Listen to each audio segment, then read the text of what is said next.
Hey there, and welcome to another Highway to the Threemus Zone race. This is a lunar table race between Mechalink and CoffeeAndChocobos. I am Sheep Launcher. I'm here with FF4FE. CoffeeAndChocobos is looking for a fourth win that would just about seal his place in the last 16. Mechalink looking to get on the board. Agreed. And I mean, Coffee Chocos has had a fantastic run so far with wins to Scratch Dragon, McBain, I believe Frostbite 30-30. Their only loss being to one Penguinator, which we may or may not have heard of a little bit. On the flip side with Mecha, unfortunately, he is 0-2 right now, but those losses are to Aizen Tiyama and Dusty Griff, who I believe finished out 6-0 in this first part of the lunar table. So although it says 0-2, those are impressive people that Mecha has fought. So I could see this going either way, honestly. Certainly, the records don't tell the whole story for either of these runners. But if you're in a hole like Mechalink, there's a possibility we can see some more aggressive plays, maybe some unorthodox plays, just to try and get an advantage. Agreed, because, I mean, generally speaking, the consensus is 4-2, you're pretty much in. Once you start hovering around that 3-3, you're not just relying on your own record, but strength of schedule. So that potential third loss is agreed. It's going to make Mecha probably want to make some dangerous plays, possibly. But it all depends on what characters we get and what objectives we get. So this could go anywhere. We see the runners have naming schemes that are very unique. CoffeeAndChocobos going with the sound. Yeah, definitely those sound effects are pretty awesome. And of course, with the Sir not appearing in the seed. So yeah, we've got a nope. I missed Mechalinks, but Mecha is showing us our objectives for the day. And what are your thoughts on them?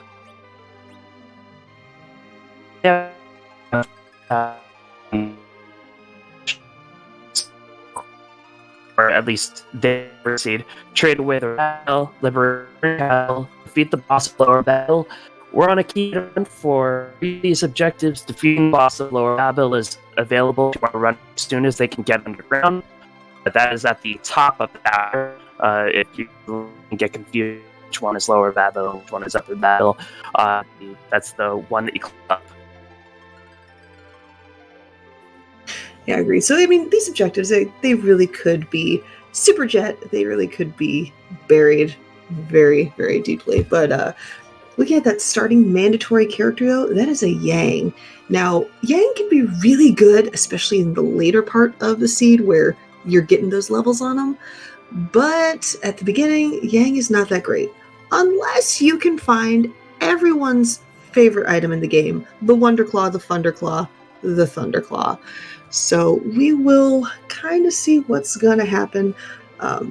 Chances are they're probably going to be looking for just somebody else that could do damage early, maybe a Sid or a Kane. I personally like the Bonk mages.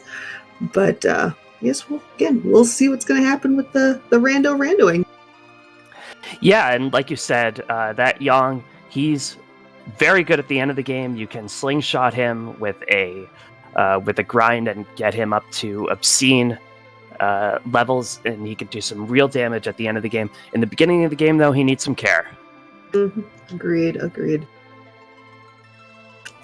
But chances are we'll be starting in the very near future. So before we officially start, I did want to thank our behind-the-scenes awesome people. We have Leggy Starscream, who has rolled this fantastic seed that we'll be watching, and then Jasmine, who is going to be pushing all the buttons and making all the pretty lights turn on. So we wouldn't be here if it wasn't them. So thank you. Jasmine. And it looks like we are underway. All right, so we know we have our fantastic Punch Mage, and we have a Kane joining him. A guard of some variety gives us the hook. A very interesting start. Yeah, that is underground access. However, that is not the easy way underground. So chances are our runners aren't going to just be looking for characters. They're going to be looking for the beloved magma key, where instead of fighting two bosses that could be potentially really rude, they can just throw a key into a well and blow up a mountain. The much easier option. Both runners leaving behind that cane for now.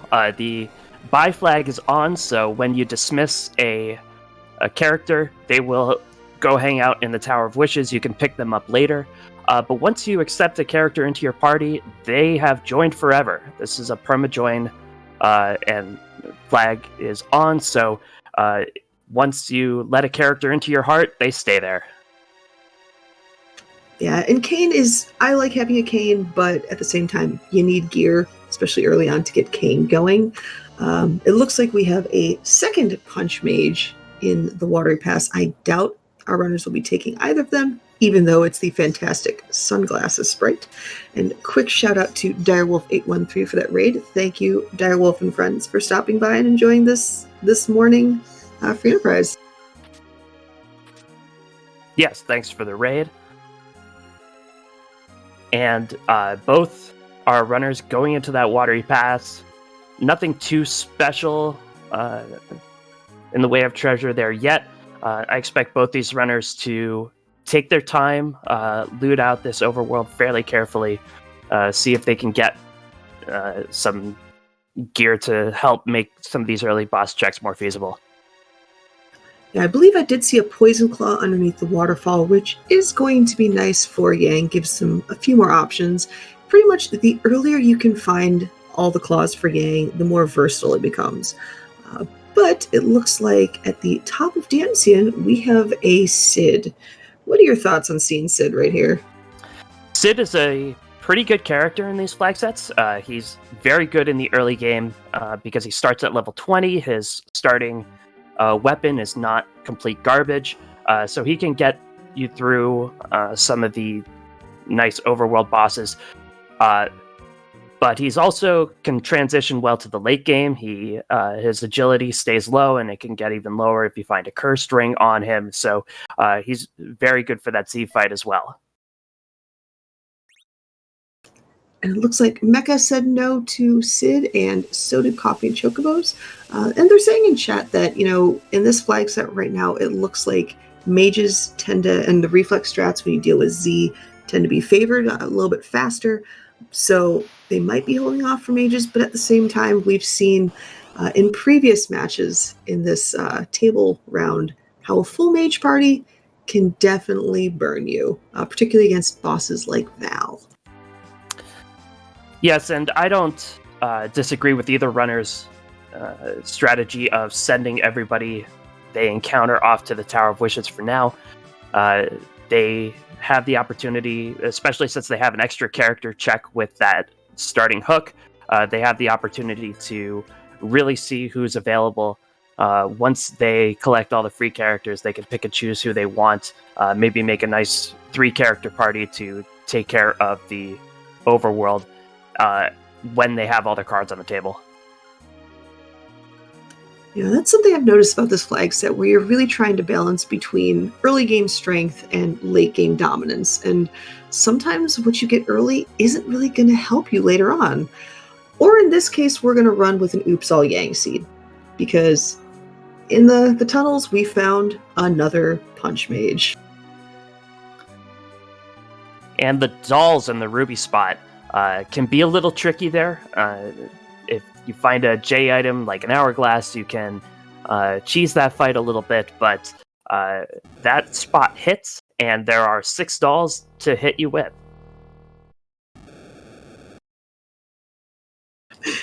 Yeah, that one could be very interesting, especially if they aren't able to defeat all the dolls at the same time. That being said, something very interesting on Mecha's side, going up Mount Ordeals and finding a Rosa, but resetting. I was going to say Rosa is a sight for sore eyes, but Mechalink not interested right now. Instead, going to head to Mysidia, see who the 2 free characters there are.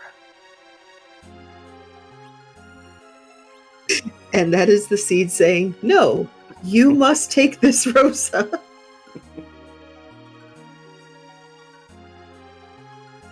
and a Sid. And So our options are interesting, if a little limited right now. Ooh, that's a rune axe on Coffee and Chocobo's side in Edlin Cave. That's a nice pickup. agreed. And taking a look at just seeing Dad and Pearl, are we doing a Steven Universe naming scheme, or am I just taking a shot in the dark in the wrong direction? I'm not familiar with Steven Universe. Is there another character named Phoenix? I don't know. I just know there's a Pearl and a Dad.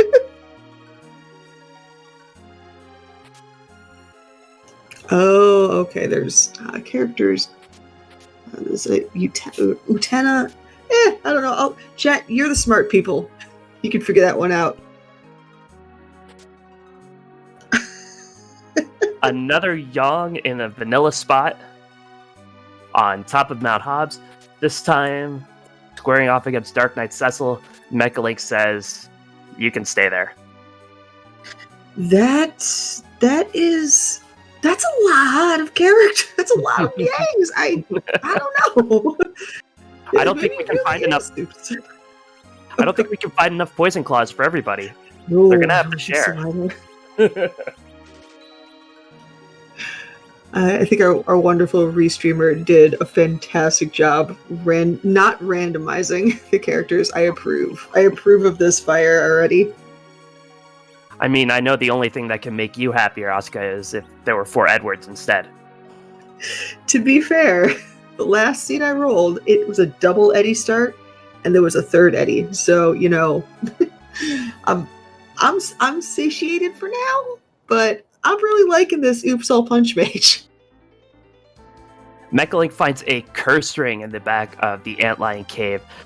A very nice pickup. Minus 15 to all stats, which doesn't sound good until you realize that one of the stats is agility, and that helps you manipulate agility and makes fast bosses slower. And it's pretty much required, if you can find it, for Z. Yeah, it definitely makes your agility manipulation so much easier, and it gives you a little bit of wiggle room because of that downside to agility.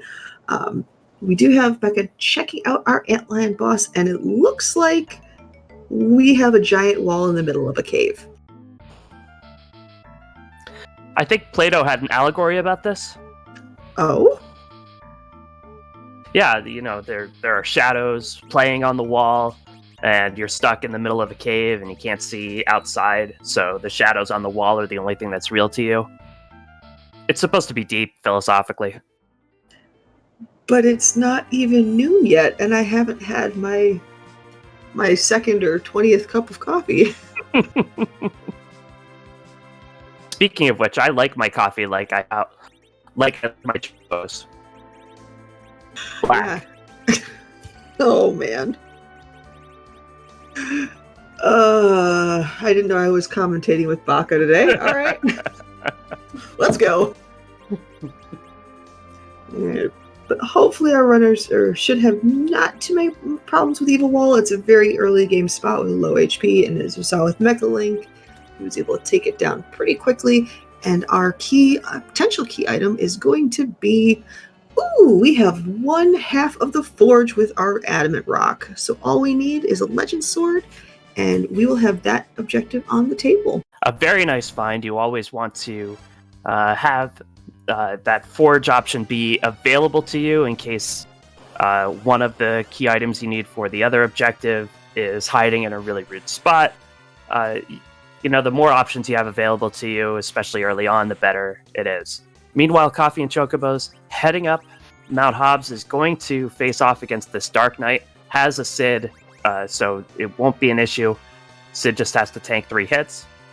It'll get Coffee and Chocobos a little bit of experience here.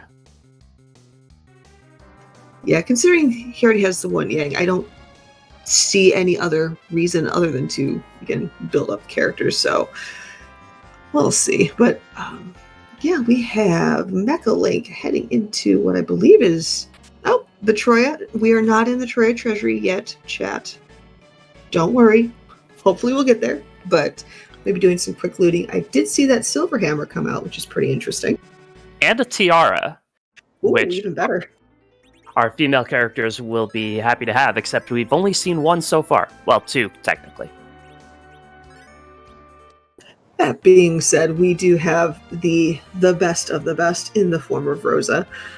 She can be she's a fantastic white mage, but if need be, she can also be a pretty decent damage dealer with some bows and arrows. Yes, I've been looking out for those. Haven't seen a whole lot. I believe our runners picked up some mute arrows, which have their uses against mage-type enemies, Magus Sisters, Asura. But other than that, not a whole lot of arrow dealing that I've seen. And plus, I think, at least on Mecha's side, he still has the basic bow for Rosa, which isn't that strong, so hopefully we'll be able to find something better soon.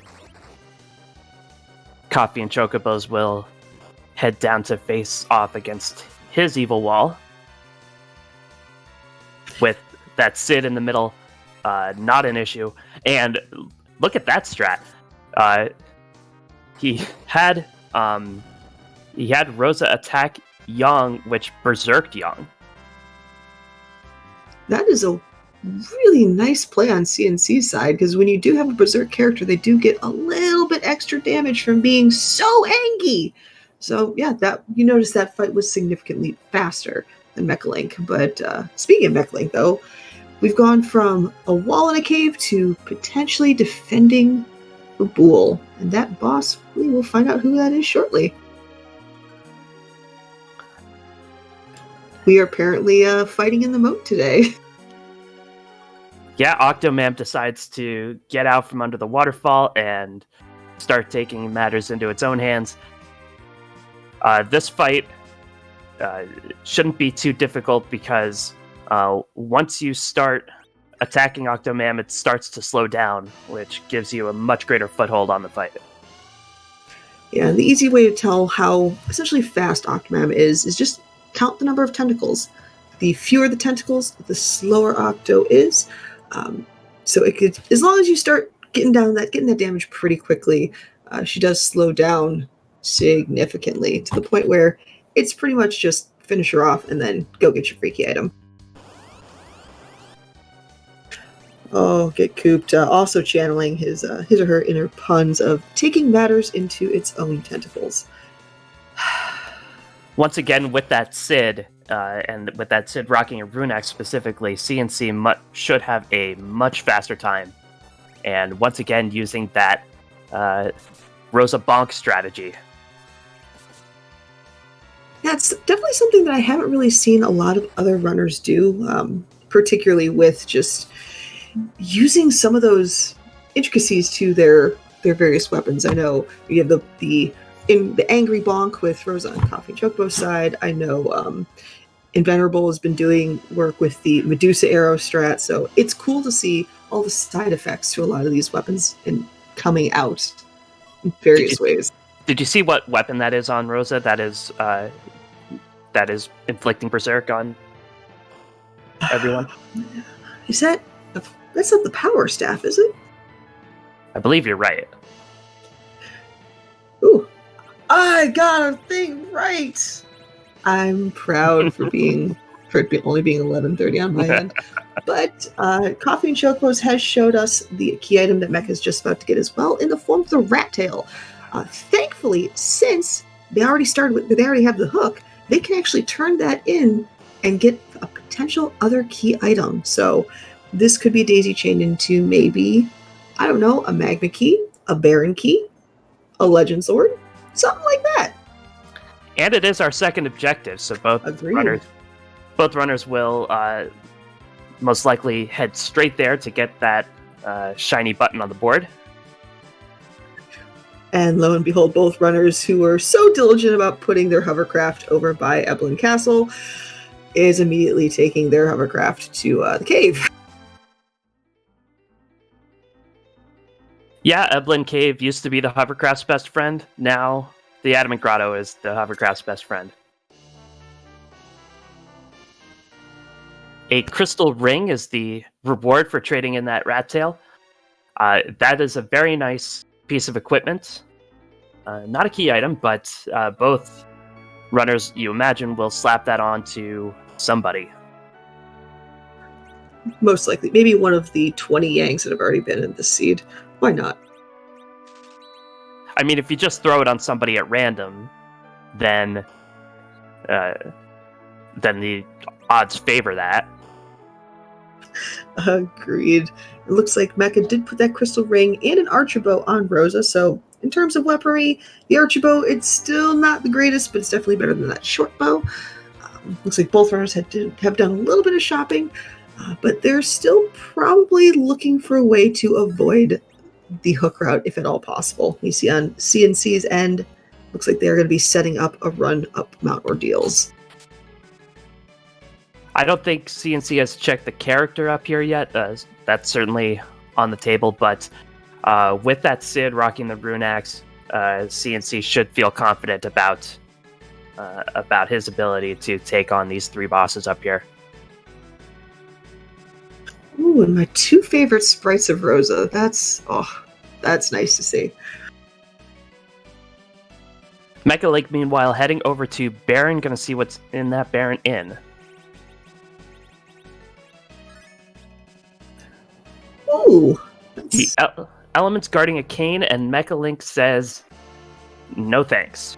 This is not the kind of establishment I want to be in right now." But in fantastic news on Coffee and Chocobo's side, it looks like we have a bonus round. The first boss up Mountain Ordeals is D-Mist itself. And did you want to talk about what makes D-Mist so special in this? Certainly, in this flag set, there are no free key items. So the key item that in the vanilla game Edward would just hand you, in this flag set, is hidden behind D-Mist. Once you defeat D-Mist wherever on the world or on the moon it happens to be, Rosa's mother shows up lying on the ground in Mist Village. You go talk to her and get a key item that way. So this is basically as soon as Coffee and Chocobos comes down off this mountain and goes back to Mist, there will be a key item waiting for him. Rydia's mom, not Rosa's mom. And while Coffee and Chocobos was fighting that, Mecha decided to check the D-Mist cave, and sure enough, it was the Magus Sisters, which, I don't know about you, but I'm very glad to see Magus Sisters in an area that I don't have to go to ever again. But certainly, although both runners have invested in mute arrows, I believe, so a little disappointing.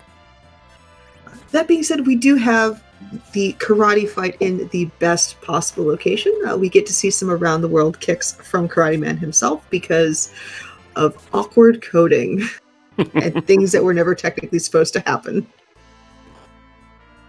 This is canonically the best spot for Yang because he does go all off the right side of the screen, onto the left side of the screen, all around the world. And now he's crumbling off the bridge. Yeah, it's like seeing Yang here, then seeing Plague here with the backwards numbers. It's just, I don't know why, I just really enjoy this spot with the weird checks like this. I enjoy the Baron guards in that spot as well because they suddenly become left-handed. Actually, as a lefty, I approve of that. We have a two lefty commentary booth here. What? Oh, this is fantastic. Shout out to every single lefty in chat currently.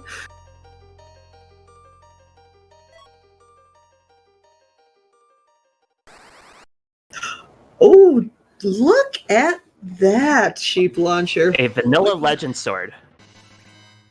And that means the Forge objective is available to us as soon as we get underground. And that means, technically, Coffee and Chocobos is in go mode. Yeah, you are correct. Defeating the boss of Lower Babel, you only need to go into the tower and go to the top of the tower.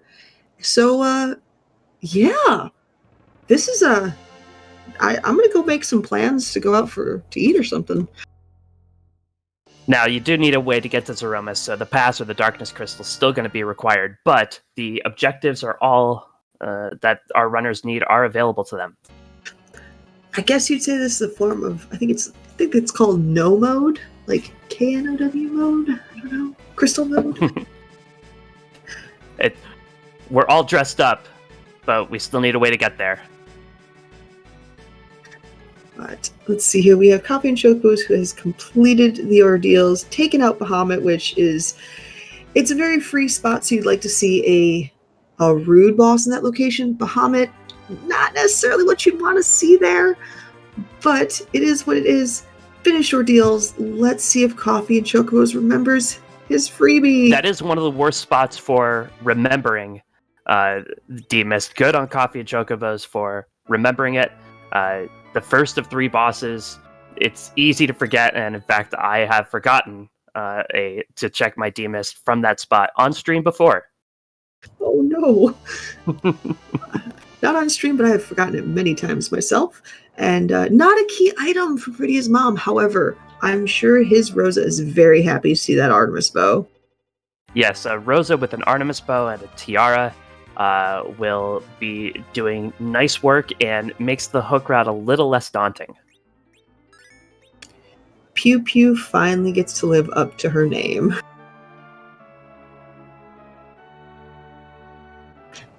But yeah, with effectively the runners just now looking for a Passer Darkness Crystal, I mean, you gotta start thinking final party, and with what the seat's given you so far, it's not looking like it's gonna be a reflex strat party. No, and one of the reasons that reflex strats have become so popular in these flag sets is because Bacchus wines are kind of hard to come by. But if you have to have a physical party, getting a Kane, getting a Sid, getting a Yang, and getting them levels could be your ticket. Yeah, it looks like the Baron infights are... it's an interesting combo of enemies. You have Elements in the first spot, which doesn't have too much HP, so Coffee got through that really quickly. However, everybody's favorite Nope Rope is in this second spot with Ogopogo. There are worse places to see Ogo, but anytime you see Ogo, period, you get a little bit of a grimace on your face. Yeah, I call the Ogopogo in this spot the bouncer, because it's in the end telling you nope. I like it. I approve. But in this spot, it is one of the slowest boss spots in the game. CoffeeAndChocobos is putting out some really decent damage. Keeping health up should be through this fight.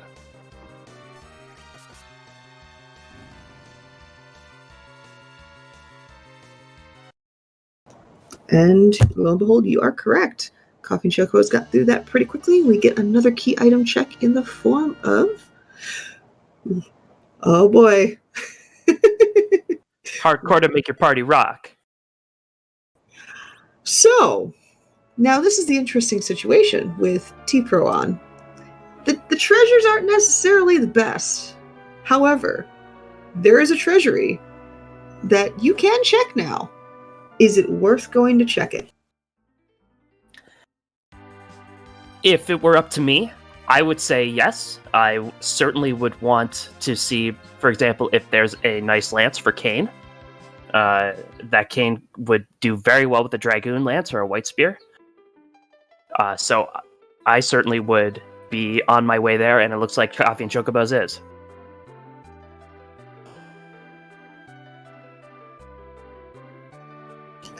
Alright, so chat, with that, we have to go play everybody's favorite game of... Treasury!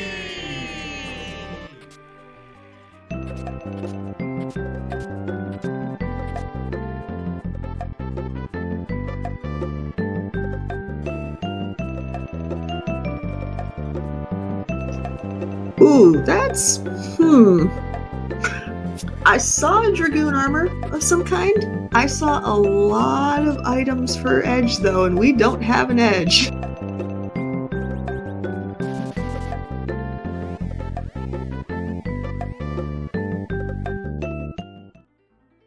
The Protect Ring is pretty good pretty much on any character. It'll give them a little bit better survivability, but we saw some Hanzo Steel, but we haven't seen anybody that can use that Hanzo Steel. And a Boomerang, which, again, if we find an Edge, we can back roam, but Yeah, Edge is kind of sir not appearing in this seed right now.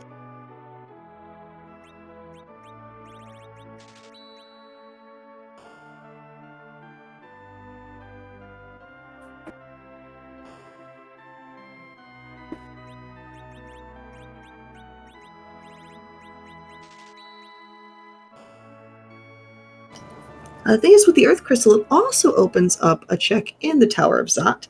That is a double character check, and I believe another key item check of some kind.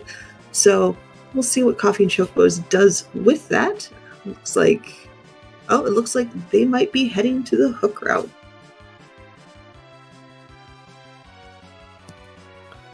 Yeah, if you're really desperate for a magma key, that Earth Crystal might be worth a check, that Tower of Zot play. But I think Coffee and Chocobos is confident enough in his party that he's going to dive that hook. While Coffee goes down the hook route, we have Mechalink taking on that Elements fight that he noped out of earlier in the seed. He should have a lot better time dealing with this time, and I actually just noticed he picked up that second Rosa. So that's an interesting play there. Do you think Mecha is looking to make one of those Rosas into a Murder Rosa and one into a Healing Rosa? That would be my guess. Having two white mages is fantastic, but at the same time, if you get, just straight up, with the gear that we've been getting, we have a fairly decent staff in the power staff. We know we have an Artemis bow at the Bridia's mom check for demist. It looks like Mecha's just kind of building into the straight physical damage Zerk strats with the one white mage. Coffee and Chocobos, meanwhile, gearing up for that hook route. Found a cat claw somewhere. I missed where he found that, but that Cid is loaded for bear, has lots of heavy armor on him, a samurai armor, a dragoon helm, I believe. Going to go after these mad ogres wherever they're hiding and go through to the hook route.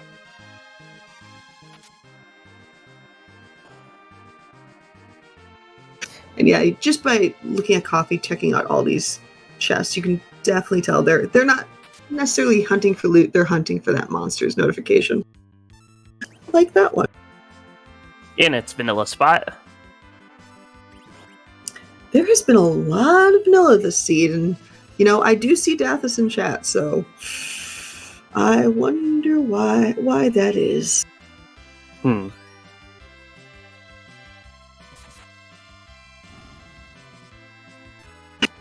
also get to go on. Gets that Cid zerked up with that rune axe, doing a cool 2,500 damage.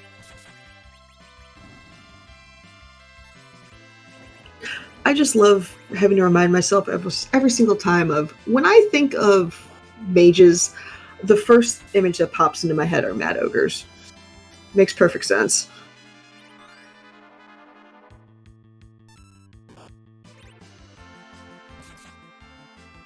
Yeah, you don't want to judge a book by its cover, but the mad ogres don't seem to have the spellcaster look about them. They look like the stereotypical punch mage. Although their hair, they could be mad scientists, I guess. True. They are the assistants to Dr. Luge. We'll go with that. And awesome. Quick shout out to Dathis, officially bringing in a raiding party. So Dathis and friends, welcome to the fun of Mechalink versus Coffee and Chocobos. Yeah, if you're just joining us, we're about a half hour in. There was a hook start, a bit of a slow start, but both runners have gotten that rat tail from the Fabul defense and traded that in. Both runners have both parts of the forge and access to underground, so once these runners find a way to Zeromus, they're in go mode. Agreed. And also, chat, I don't know if you might have seen this sheep. I missed the item that came out of the Mad Ogre chest. It came up so quickly, I missed it as well. But it also looks like our first... it was a crystal piece of some kind. And it looks like the first enemy blocking our way underground are D-Lunar, which there could be worse bosses here, as long as you know what you're doing and avoiding any type of straight physical attack. These aren't too bad. Yes, they can be annoying, and the CoffeeAndChocobos has been getting most of his damage so far from that Sid, who is kind of sidelined for this fight, because if you enter the fight command against the D-Lunars, they wall themselves and begin reflecting viruses, which will shred your party no matter where it occurs. Yeah, so for this fight, it definitely looks like we'll be relying on both Yang and Rosa to do their damage with building up power, and then Rosa doing damage with her aim. You can also use fire spells or, surprisingly, cure spells against them, because they are, in fact, undead dragons. Well, undead skeletons. Yes, CoffeeAndChocobos has a stack of Cure 2s that he might have picked some up during his shopping excursion, but we also get a pile at the beginning for free. And look at that little frog. The fun fact about the D-Lunar fight is if you survive long enough, eventually the D-Lunars will cast Breath, which they channel their inner Marlboro and just hit you with all the status effects. However, if you have a Star Veil, or some type of wall to reflect that breath, the D-Lunar inhales its own breath and turns from a very mean-looking skeleton to a cute little baby frog. And everybody knows the only magic that frogs know is how to turn themselves not into a frog. True. But judging by that little blue frog on the screen, we have finished our D-Lunar fight. And it looks like CoffeeAndChocobos is just YOLOing it right into the Calbrenna fight. Interesting.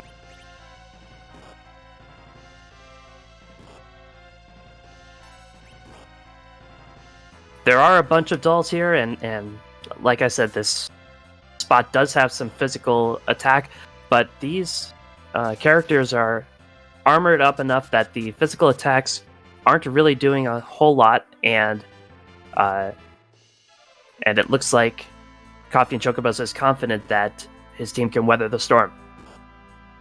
Yeah, I just noticed the slow spell that went out, and one thing I always forget is when you have a boss with multiple parts to it, the HP total at that spot does get split up equally between all them, or roughly equally between them. So, although it might be a much harder boss with a higher HP total, you're now splitting that 6 ways with Calbrenna. So that's nice to see. And in fact, you're splitting it more than 6 ways, because the Calbrenna doll itself has a certain percentage of that. So it's even less than whatever the spot is divided by 6. That's true. And actually, looking at Mechalink's side really quickly, I just noticed that they are going up the Tower of Zot. And lo and behold, we have our first fight over there in the form of a freebie with the Water Hag. Of course, 3 hits and it's done. So a very nice find by Mechalink. Mechalink, I don't know if they know this, but this is Divergence, and this could either put Mechalink further behind, or if it's the Magma Key, or maybe even the Darkness Crystal, could give them the edge. It could literally give them an edge. Or 2. Certainly there are 2 characters up here. One who has just betrayed you, one who is tied up.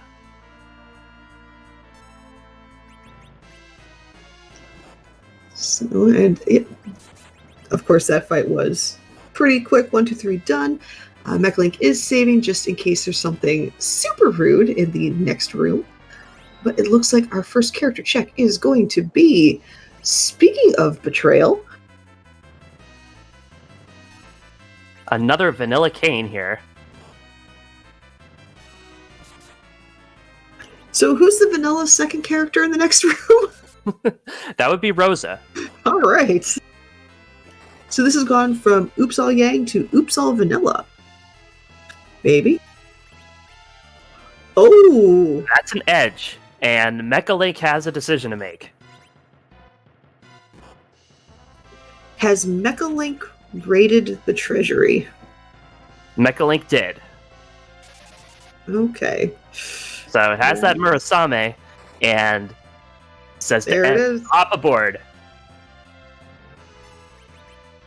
That is a massive, massive check. And again, with that boomerang also found in the treasury, Edge is now back row glitched. So Mechalink can just tuck him in the back, and Edge can do full damage from the back row to the front or back row of his enemies. So this just got very interesting. Vanilla is the finest of the flavors. Ooh. Vanilla of Valis. Mechalink might be regretting not taking that cane, but Edge is doing 800 damage a swing. Should be all right. Because, as we all know, the one person that could get through, unless you're playing Push Me to Jump, I think, the one person that can get through that wonderful bugle chip that Valvalis wraps herself in is the one that he said no to in the form of Kane.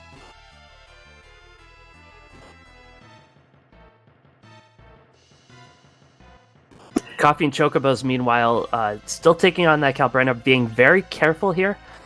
Once one color of dolls is completely eliminated, if you don't kill the rest of them in time, they turn into a big doll that hits really hard.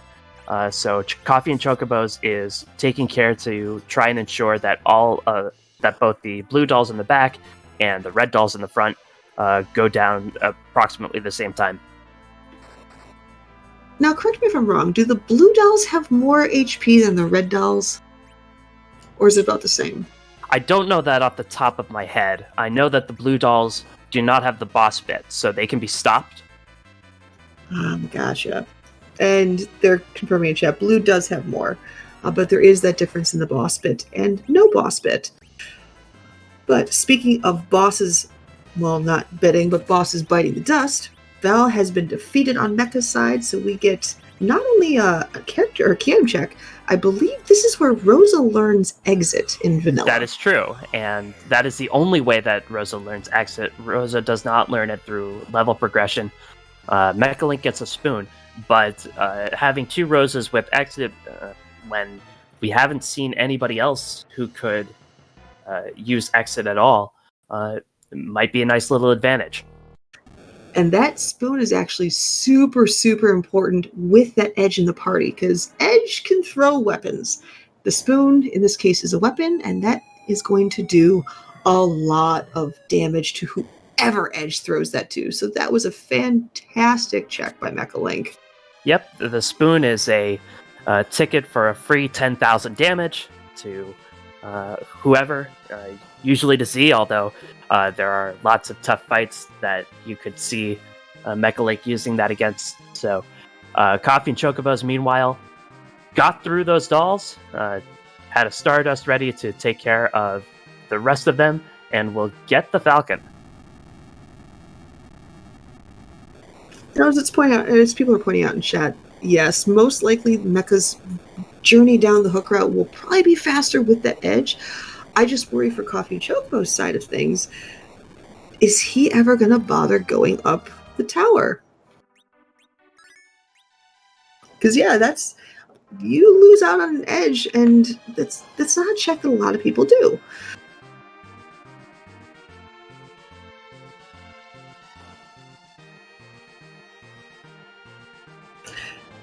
But lo and behold, we have Coffee and Chocobos taking care of that objective with defeating the boss of Lower Babel, getting that done as quickly as possible. And yes, I meant Zot. My apologies, chat.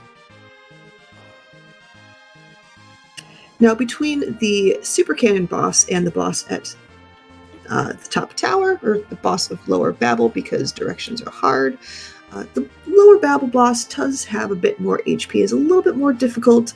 There are plenty of rude bosses that could be here, so hopefully Coffee's looking for an easy one, like the always easy, relatively easy King Queen Evelyn. We know Water Hag's off the table. Could be some guards. hopefully nothing worse than that. Yeah, and Coffee and Chocobos didn't check this boss on the way down. Well, speaking of guards, But has the answer here. Either the Baron guards or the Kaipo guards. We can't tell specifically which yet. and the nice thing is this boss will tell us which set of guards are in Baron. Lo and behold, this is the Baron guard fight, which means the Kaipo guards are in Baron Castle.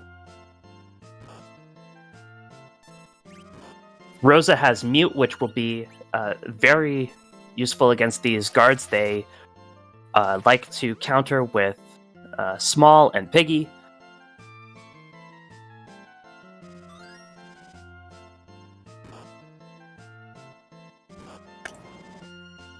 Yes, because of course when I think of mages like a punch mage, I think of mages with massive swords and shields. Because logic. I mean, they have to protect themselves somehow. Yeah, true. That rune axe again on Sid doing work.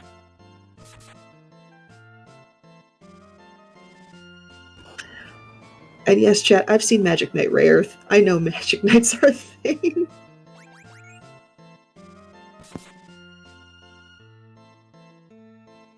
This spot does not have huge physical attack, so Rosa should be able to keep everybody up, although looking a little dicey. That was Board Face AI saying hello to all of us.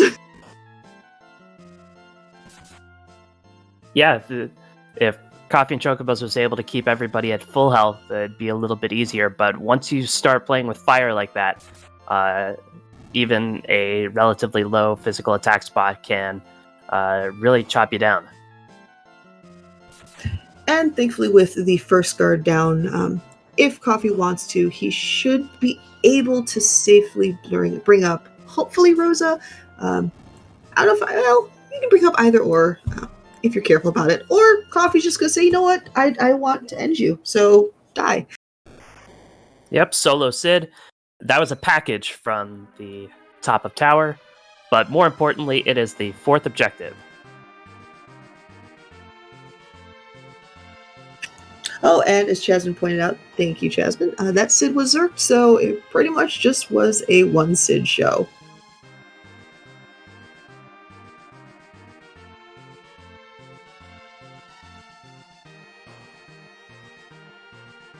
Now I'm trying to imagine what a one Sid show would be. So after every single segment, it would be a different Final Fantasy Sid. But in reality, it'd just be the same Sid cosplaying as all of the Sid brethren. Now I'm imagining Final Fantasy VII Sid doing a dance with one of his long spears or halberds or something. Oh, that would be fantastic.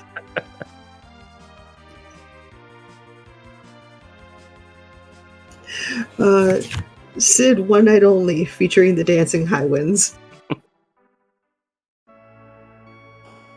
Refreshments include tea. With lots of butter and honey, and don't forget the lard.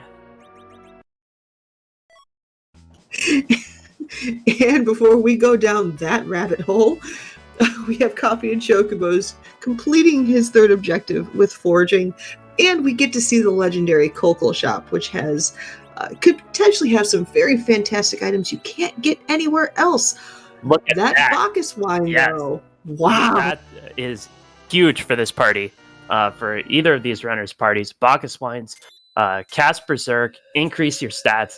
It's so useful for Zeromus. Yeah, especially with such a punch-heavy team like this. Unfortunately, when we talked about earlier with Calbrenna, if you don't defeat all the dolls relatively within the same time, you get the Mega Angry Doll of Calbrenna, and unfortunately, that is what Mechalink got. We have a big doll. It is the spooky month, and this is a spooky doll. Too spoopy for me.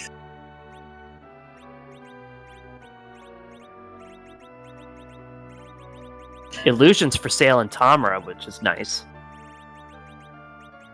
Now, the age-old question is, Coffee and Chocobo is going to be a runner of the people and validate this seed with the job dwarf check? Job dwarf check, words are hard. Or are we going to have a true heal on our hands?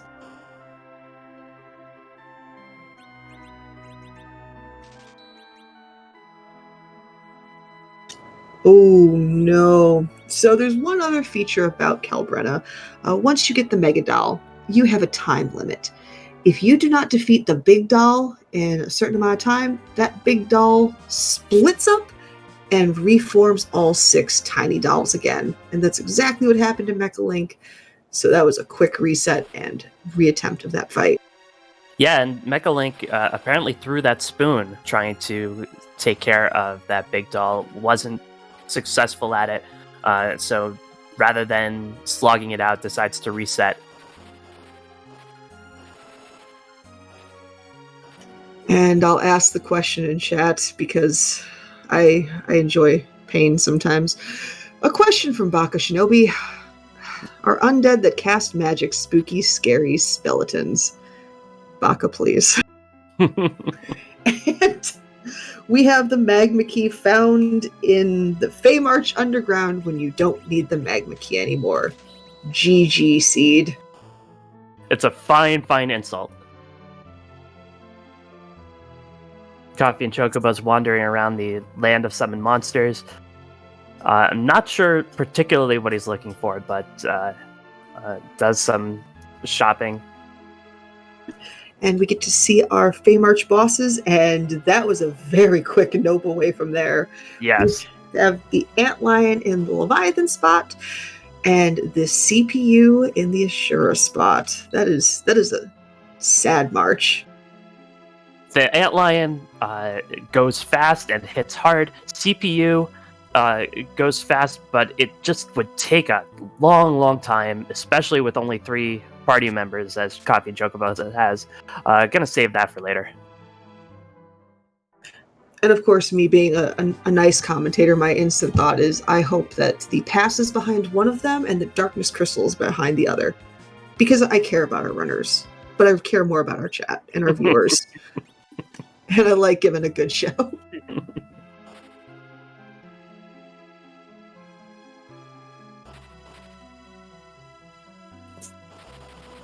Mechalink is taking on these dolls, being more methodical, it looks like, than he was the first time. Well, meanwhile, we have Coffee and Chocobos setting up our Sheila 1 check by heading to the Sylph Cave and checking up on yet another Punch Mage, though this one stays in bed for right now. Well, it is Saturday morning, at least in this part of the world. True, it very much is.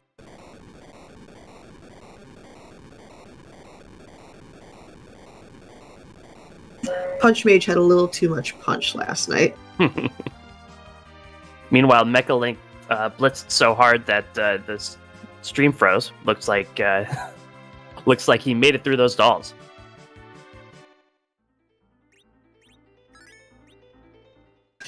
Thankfully, we will have Mecha going underground momentarily, and meanwhile, we get to see what if Sheila 1 has the goods today.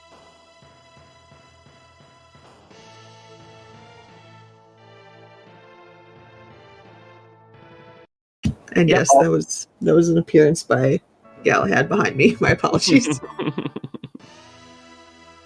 I think today's date is a good description of Galahad. 10 out of 10. Yeah, there was a noise, and he had to grumble at it. And that tower key, that is an interesting check. Yes, it's a quick check at this point. Quicker, probably, than any of the other underground checks available to us. I expect Coffee and Chocobos to head straight there, unless he's going to do Earth Crystal first. And that would be a very good find for Coffee and Chocobos, knowing that he already has the Bacchus wines. He's got the Hanzo Steel. That's going to be a very, very nice find for CNC. Yeah, he still has 2 character spots open, so both Kane and Edge are potentially on the table. And the bonus round of all of that is Coffee and Chocobos is currently at 9 key items. We know the top, or once he finishes the Earth Crystal route, he gets the spoon, and that is the 10th beloved key item. And that means bonus XP from here on out for his party. And unfortunately, as chat's pointing out, Coffee and Chocobos might not be so happy to see that Edge. He decided to sell the Hanzo Steel. You know, when you need money, especially to pick up those boxes, it could lead you to make decisions like that. I don't know where precisely he sold it if he did, but it wouldn't be the first time that we were penny wise and pound foolish. And there's always if you have a crystal sword and you sell it, you know you're going to find Cecil. If you have Hanzo Steel and sell it, Edge is going to say hi.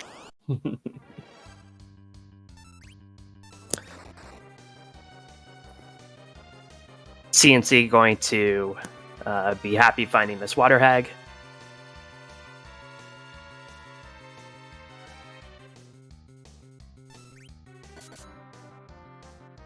And Mechalink going to check out Dwarf Castle. I don't know if this is just for a shop check or if he wants to check out who is behind the throne.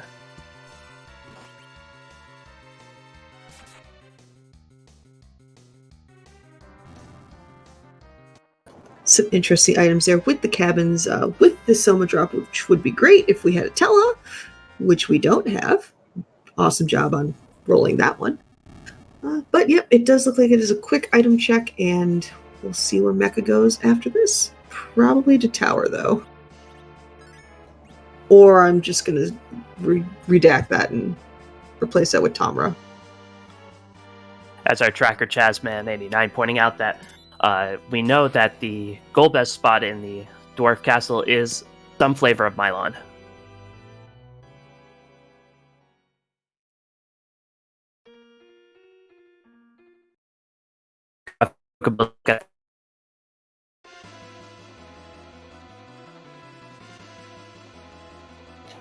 And as also been pointed out, we do find vampires, so we might be able to get that Zilch Z fight special with the vamp checks.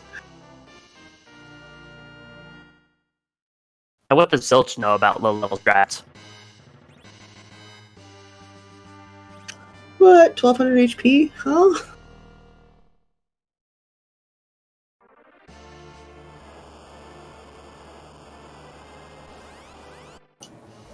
So we have essentially Mechalink and Coffee and Chocobos replacing each other's roles. It looked like CNC surprisingly took neither Edge nor Kane. I don't know how they're going to feel about that, seeing Valvalis in this spot. But we'll see what Mechalink does when they find that wonderfully, deliciously nasty Fey March.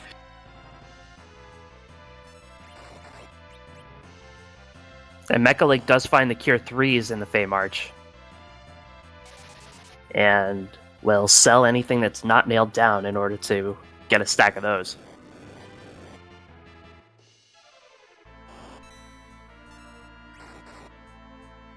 Yeah, definitely can't blame Mechalink for that one.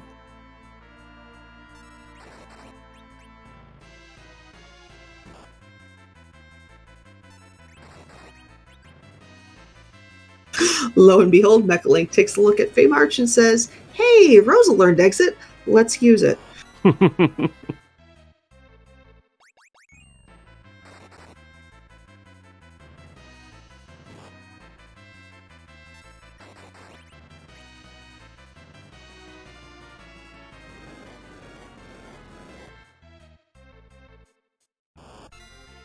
Coffee and Chocobos maybe doesn't like bugles, struggling in this Valvalis fight a little bit. Yeah, it definitely can be pretty tough with the fewer characters. And although, I'm just gonna not talk because Val's defeated. I had this whole spiel, and Coffee and Chocobos said, "You know what? We're just gonna move on." Was it a Dark Knight Cecil spiel or a Dr. Luge spiel? It was probably. There's probably more of a Yang ouch. At least that's what it became. So Coffee and Chocobos will pick up his 10th key item, and it'll be interesting to see. He does have that tower key, but if he doesn't do that, it's either Dwarf Castle or the Feymarch.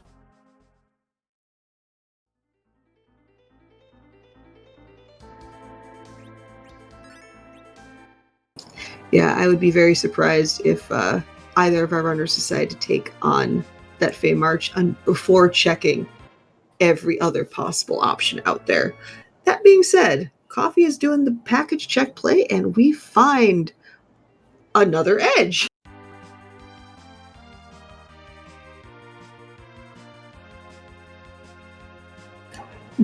Just again, the seed reminding Coffee and Chocobos, you sold your Huns of Steel, so here's all of the edges we can afford to give you. You know what you got till it's gone.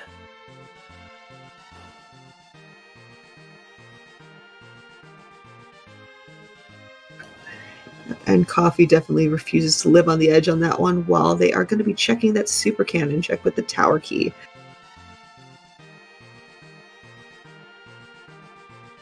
Now, at this point, if they find the Darkness Crystal, we'll just use that as an example. Go to the moon, Lunar Dais, we'll just assume is another Yang or Edge or somebody we already have. Just not Tella. What kind of grinds are we now looking at? Yeah, a lot of our favorite grind options are not really available to us. That might be the time to go to the moon and start getting random encounters.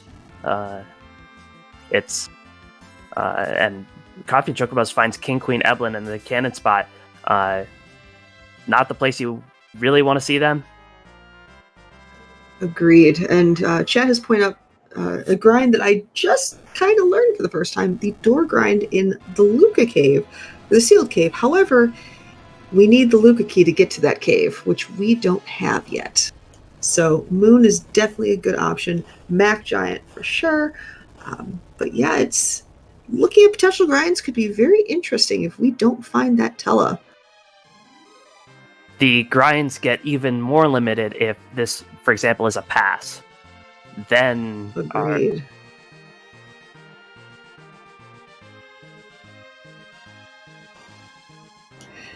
At that point, do you just accept your fate and fight one of those evil fights for a Darkness Crystal? Or do you try to find some weird grind here? Like not on, or on underground or above ground?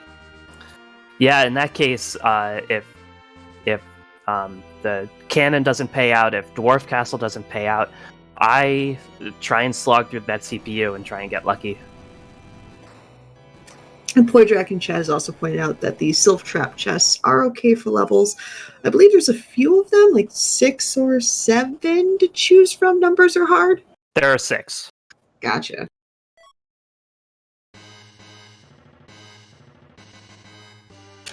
Well, we do have another key item check in the... Actually, 2 potential key item checks with that pan. So this could be a very spicy find for Coffee and Chocobos. Who now has 11 key items. Just keep the rabbit holes coming. I'm here for this. Well, it's like you would say to Galahad, go fetch.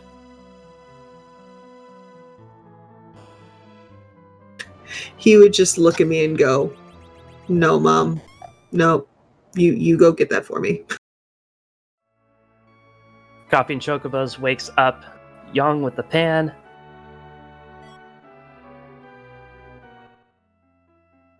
And gets the twin harp. We have potential music and another check. He is C&C Music Factory. I love it. I love it.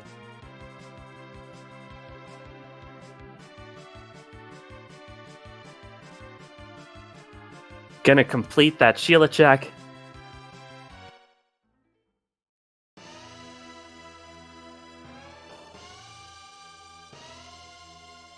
Now, if this doesn't pan out and falls flat, do we go for music or do we go for Dwarf Castle? Yeah, we don't know who that first fight is in that dwarf castle. We know that the second fight is some kind of Mylon, and that is a Zeus gauntlet. Not a key item, a very nice pair of gloves for one of your physical fighters.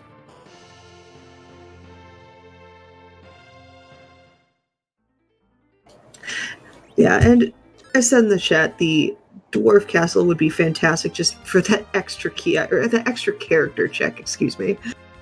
Yeah, Mechalink and Coffee and Chocobos have different motivations. Mechalink already has his party filled out, so character checks don't matter to him. Coffee and Chocobos might have a different motivation, but going to check out a Chocobo forest and gonna give us music, it looks like. We do, in fact, have another runner of the people in the version of Music Time. Would that be a swag chocobo if you took a chocobo to get a chocobo? I mean, that's just a bus commute. Went from cab to black taxi. Or a black limo. Of course, that black chocobo, like black coffee, does everything you need it to do, gets to the to Cave Magnus.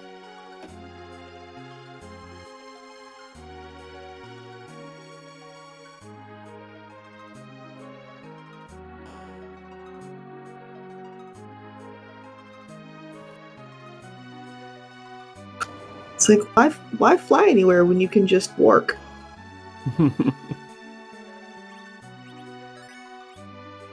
That's bad. Thank you. You're welcome. Every once in a while, I'm able to pull off something dreadful. I love it. And Coffee and Chocobos gonna kamikaze and give us some music. Play us a song, Bard.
And that was, I believe, Dear Friends from Final Fantasy V, one of, personally, my favorite Final Fantasy songs. Unfortunately, it didn't last very long because we did see an Odin, and with Thunderclaws, that goes pretty quickly. And we have a rabbit hole that ended up just giving more claws. Yeah, that Thunderclaw, the enemy of the people, not allowing us to listen to all the harp we wanted, but Coffee Chocobos gets through that very quickly. That harp only leads to a cat claw, and Coffee and Chocobos now has to reset, figure out what he wants to do next. You know, it's going to get it's getting close to the point where Coffee really needs to consider a final party. He's been running with 3 characters this whole time, which has been panning out for him. However, if you want to eventually do some grinding, say you find Atella, you do need to fill out that party. Plus, Mechalink might be able to gain some ground with those 2 extra characters in form of Edge and Rosa. So there's going to be some tough decisions made in the very near future, probably. Yes, and the issue is he has to do it at some point, hopefully soon. And it looks like he's going to try for that character in the Dwarf Castle. And what I'm actually finding really interesting about this, that I'm going to stop what I'm saying right now and kind of cringe. Coffee and Chocobos knows this, chat knows this, and we know this. We know where Water Hag is. That is not Water Hag. Nope, and those 3 blue robes dancing. The alt gauntlet is always fun for us as the viewers to see, and them as the runners to not see. Normally in the Fabul position, you fight 5 local encounters as you're defending Fabul. However, that gets kind of boring, and they're pretty easy characters later on in the game.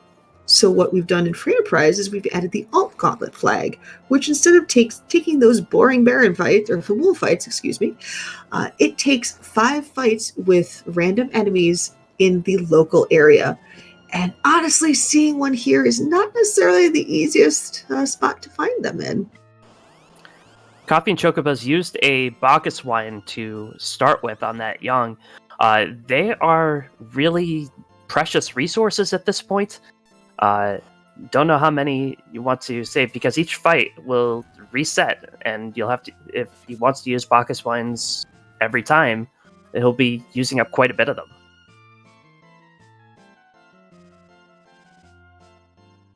And the thing is, just looking at the damage that Sid and even Rosa to a much lesser, but still a present extent is doing, I don't necessarily think Bacchus wines are really needed for these fights.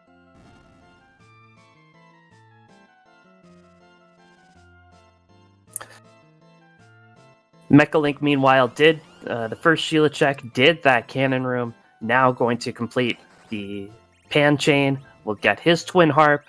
We'll see if he gets baited into doing music as well.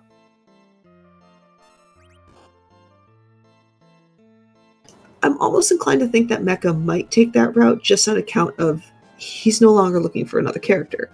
Or he could just ignore what I said and go straight to Dwarf Castle and potentially find, or see. We'll see what he does when he sees that alt gauntlet here.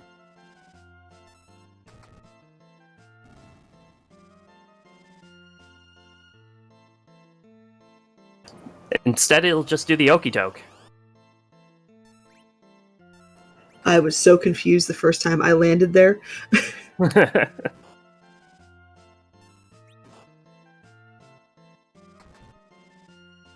Less bobbing and weaving, Commander. More dodge, dive, dip, duck, and dodging. If you could dodge a spoon, you could dodge a ball. And if worse comes to worse, you can reset and get it back.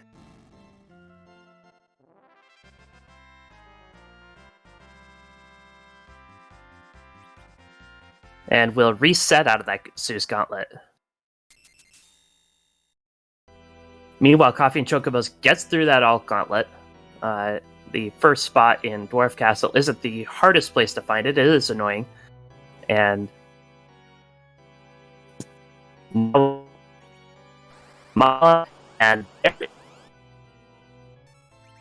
yes, my favorite character has made an appearance in this seed. Good old spoony bard Edward himself. It does look like, though, that purple robe is a Mylon Z, which, fun factor that I always love about this guy, is essentially the kind of like person or character of the earth. So naturally, when you see this character, you think it floats, right? Because the only way to make Mylon Z immune to earth damage is to make it a floaty boy.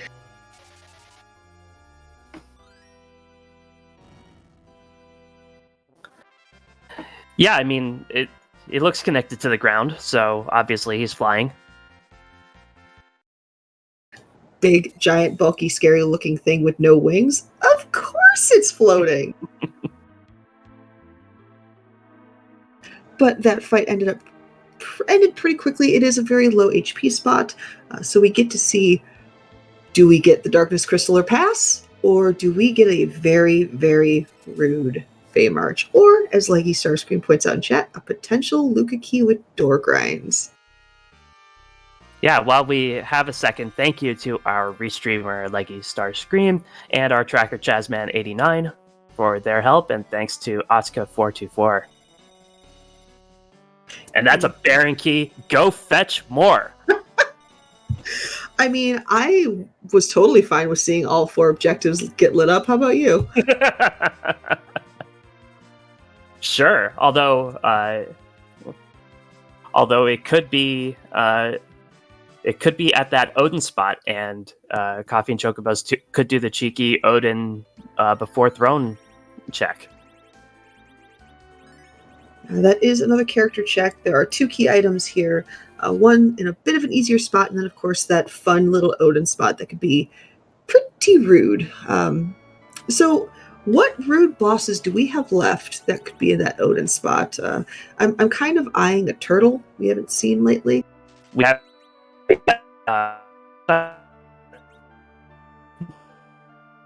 or not seen that. This could be kind of... is Wyvern still on the table? I believe so. Yeah, Wyvern very much is on the table.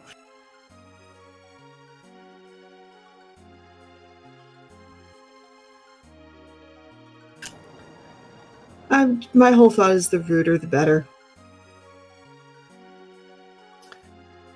Feymarch had Antlion and CPU, so those are off the table.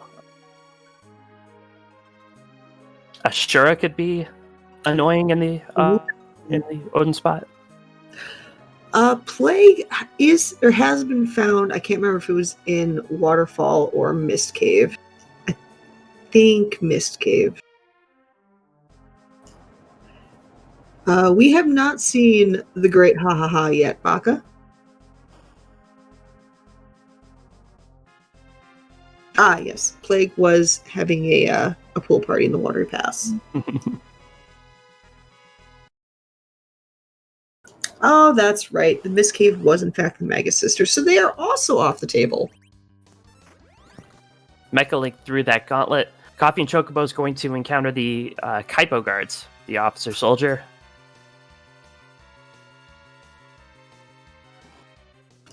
Now, what's fun about this fight with the Kaipo guards and the officer specifically, you can take this one of 2 ways. You can defeat the soldiers, and the officer says, "Ah!" and runs away.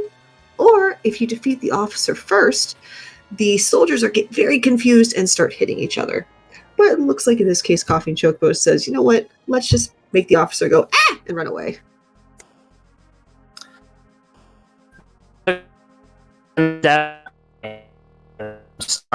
Run away. And we go from the King of Baron to the King of Monsters with Leviathan.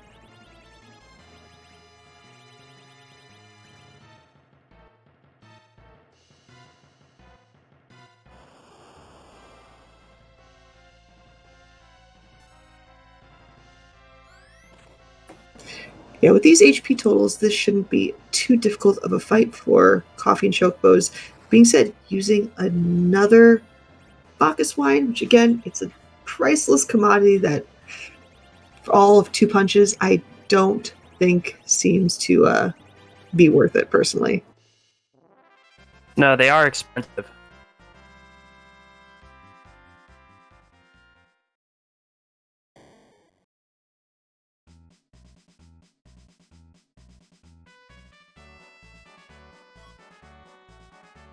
How about Third Edge? Oh, and it's the Sub-Zero sprite too.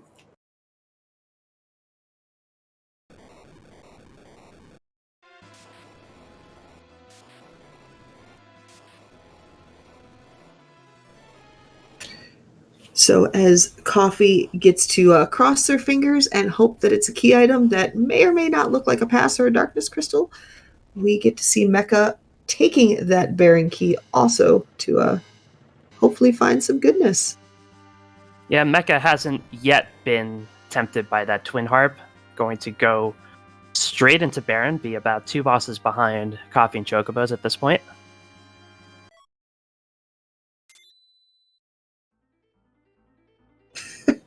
Just a ninja star. Shout outs to our restreamer Leggy for this fantastic seed. What a seed this is. And Coffee and Chocobos, instead of going to the Odin spot,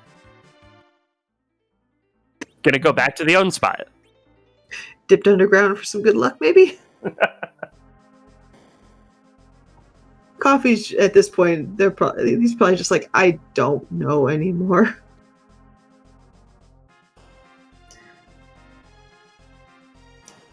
Yeah, he might have been on the edge of uncertainty right there. Mm-hmm.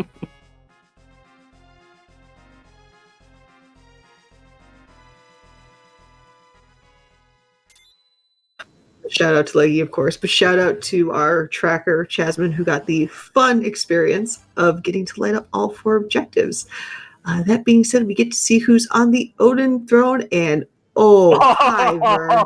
It is Wyvern. Wow. And Coffee and Chocobos says, Wyvern, not hanging around here.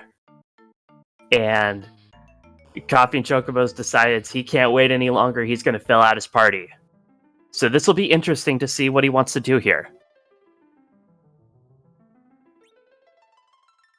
Not even sure he's sure yet. Second Young.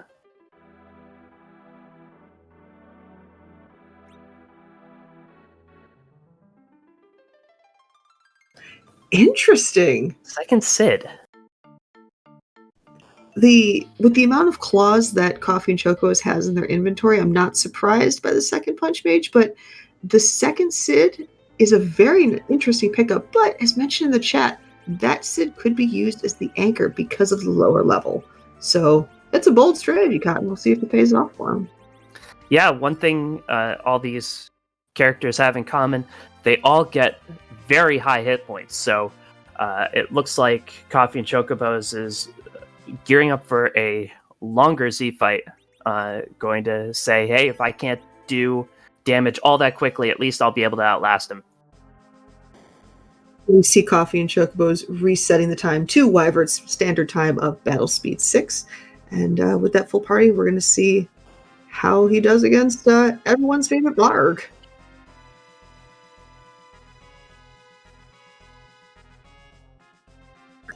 Meanwhile, go on. I was going to say, turn that battle speed down to 6. Meanwhile, Leviathan crumbles out. Mechalink will get his Ninja Star, which is almost, but not entirely useless.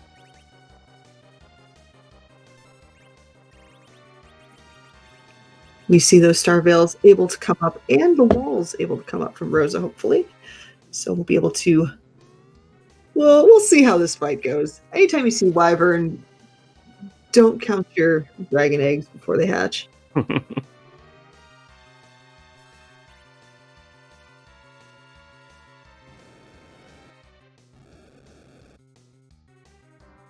Manages to get reflects off on 3. And now we'll scramble to do the rest of the damage. Yeah, and what makes this specific spot among many so annoying is normally when you reflect that Mega Nuke back to Wyvern, in a lot of spots it does enough damage to just kill Wyvern outright. Clearly, this is not one of those spots. I don't know the exact HP totals, but now it's a damage race to do as much damage as possible before Wyvern starts reflecting nukes off of itself. Does slow down Wyvern even more. I want to say he has something like 25,000 HP at this spot. Yeah, it could get a little dicey. Hopefully with that Yang doing like the 1.6, 1.9k, that should be enough, but Wyvern has walled up, so now we just have to hope Board Face is nice and doesn't attack that Yang. Or just kill him outright. Very well done by Coffee and Chocobos. Gets through that Wyvern. And gets a pink tail. All right. And decides no. So let's talk Fey March. And we have a very punchy antlion in a very punchy spot that can somewhat be mitigated if you don't use direct attacks. Or you have a very fast but straightforward fight with CPU and Ashura. Who are you looking at first? I'm going with that CPU fight because I don't know how many illusions I have. I only have one source of blink. Antlion would be tough. If I can get that darkness out of CPU, that's what I'm going for. Agreed. And to answer a question from Guardian Anubite in chat, the pigtail does not give a key item. It gives a very high tier item of some kind. I can't remember exactly which tier it is, but it can be the best of the best, but not the key item that they're looking for. Only the rat tail has that potentiality. Right, in the vanilla game,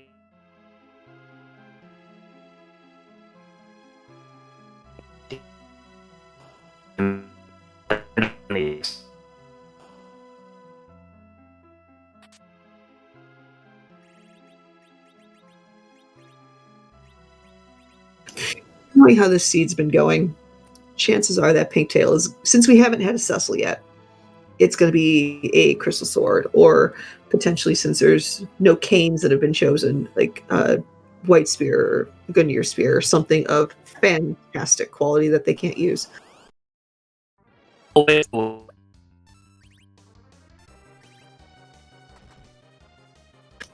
it looks like Coffee has heeded our suggestion and is taking on that fun, slow slog of a CPU fight.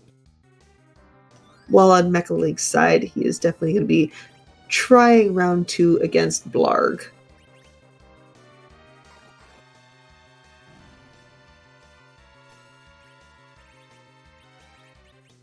Now, the trick with CPU is you'll notice it starts off with the CPU, the big ball, which is the actual boss, and then you have the attacker node and the defender node. The attacker node is the one on top, the defender node is the one on bottom. Now, if you defeat both the attacker and defender nodes, CPU doesn't like that, gets angry, and casts Globe 199 a few times. In some spots, it won't kill your party outright, but in most spots, that will kill a party member straight up. And eventually, the attacker and defender nodes will respawn. So a good strategy here is to just take out the defender node, which will heal the CPU, and then proceed to do damage to the CPU until it's dead. There are other strats like YOLO blinking, or essentially going berserk, hopefully doing enough damage outright and surviving 199s, trying to wall bounce a float spell onto the the attacker, because much like Mylon Z is floating, CPU does not float because logic. Try to get that attacker to float and then proceed to use Quake spells, but it looks like, for the most part, CoffeeAndChocobos is just trying to take out that CPU the traditional way.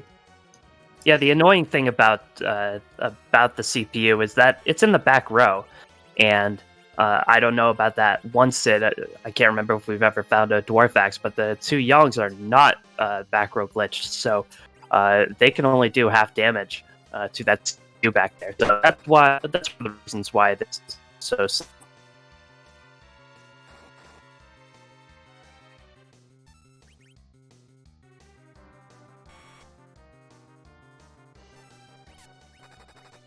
And yeah, as it's noted, the Sid in the top spot, or sorry, the Thunk in the top spot is firing a bow and arrow, so they are able to do those damage, the back row damage.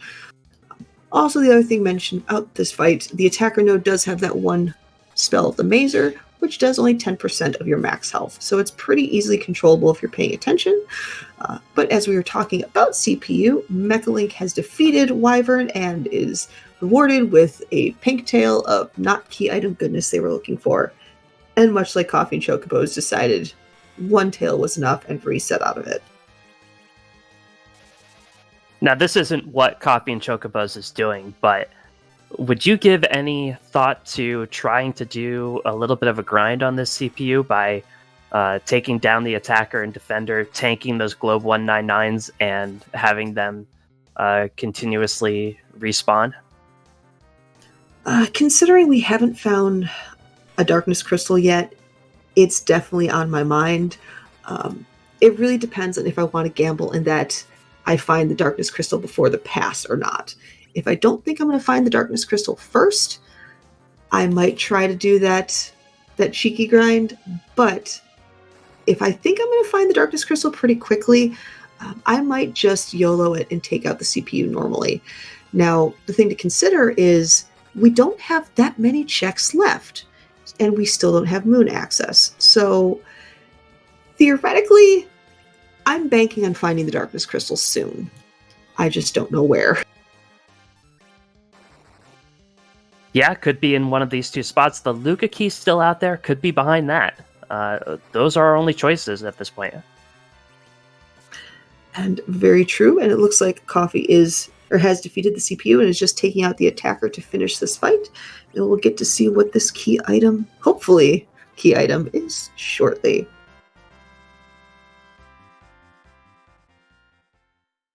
These runners have had access to a crystal for over an hour at this point, but have not found a way to get to Z yet.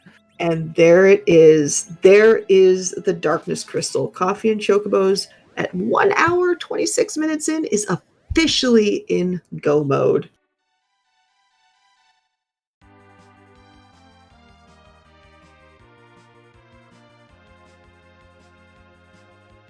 Mechalink taking on that antlion, and this could be sort of bad news, or it could be really bad news. What Mechalink needs to see on this is the pass. It was brought up in chat that Mecha did purchase about 20 to 30 vampires, so the vampire strats are on the table for Mechalink. However, if it's not the pass, if it's, say, Luca Key, that could get a little dangerous.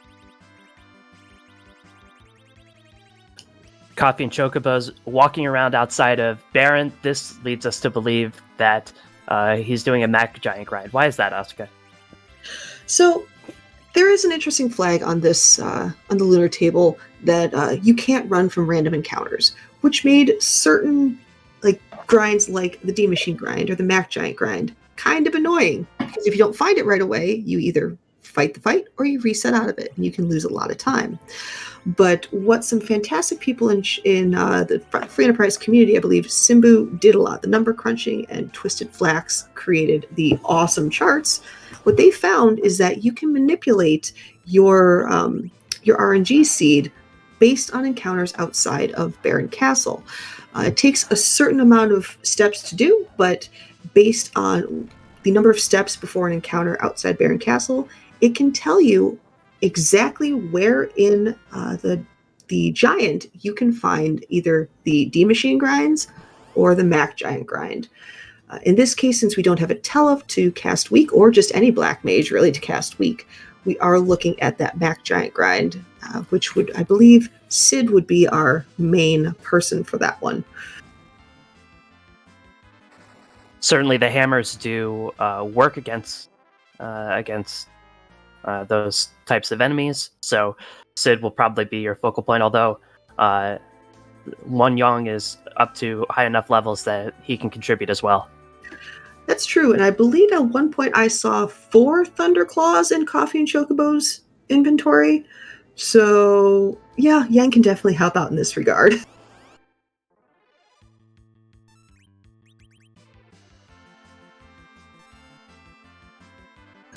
And to Pepita in chat, yes, we did get to see a very rare situation where we got all 4 objectives done before we found the Darkness Crystal. The Darkness Crystal was hiding behind a CPU in the Ashura spot.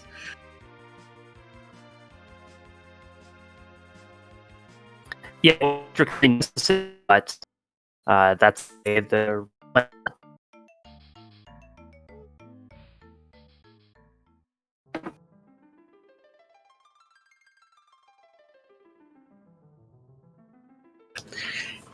Yeah, and definitely for Coffee and Chocobos, he is done with all the fights. He is most likely going to be grinding, getting the characters up to decent enough levels where they can do a good amount of damage, and then just going to Z, zerking up, and trying to wind this scene down as quickly as possible before it's any meaner to him.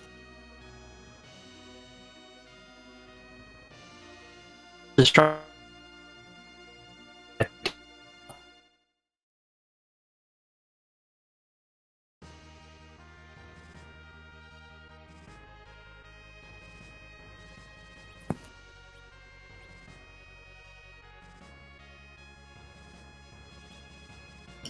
And yeah, this seed has been a whole heaping pile of melee fighters.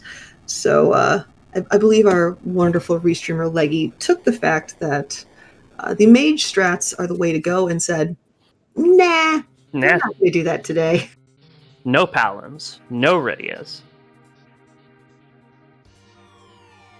no Just- Tellus. Just a lot of oops, I'll bonk. And a Rosa. And two, actually.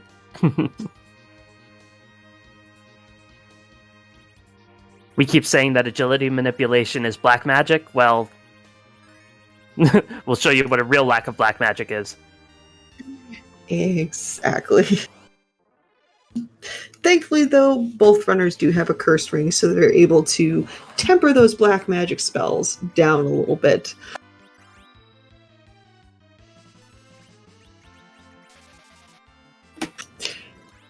You know, Peter, ironically, there was kind of a cheeky Valvalis at the top of the Tower of Zot. It was there was a cane and an edge, and neither of our runners took that cane. Sometimes the seed tells you what it's expecting of you, and sometimes it doesn't. And while it looks like Coffee and Chocobos got their Mac Giant grind and are going to start working on that, we see Mechalink still struggling against that Antlion. That is a brutal, brutal spot. There is a whole lot of flashing going on here. Everybody has blinks up to deal with a physical grind and a physical boss. Now, Sheep, can you explain why, on Coffee and Chocobo's side, once that Mac Giant was dead, Rosa decided to cast Life 1 on it? Yeah, you wouldn't think you want to help your enemies like that, but in this game, the way life works, either a life spell or a life potion, is it resurrects the target at the level of their vitality. In Final Fantasy IV, all enemies have a vitality stat of 0. So when you kill an enemy and you cast life on it, it will get raised and then immediately die again. So what Coffee and Chocobos is doing is getting double or even triple the experience for each enemy that he kills. Oof. And thankfully, Mechalink has defeated Antlion. However, it is just some more steel for his edge in the form of a second bit of Hanzo steel. Great for edge, terrible for progress. And you have to imagine he's going to get out of here, heal up, and take on that CPU.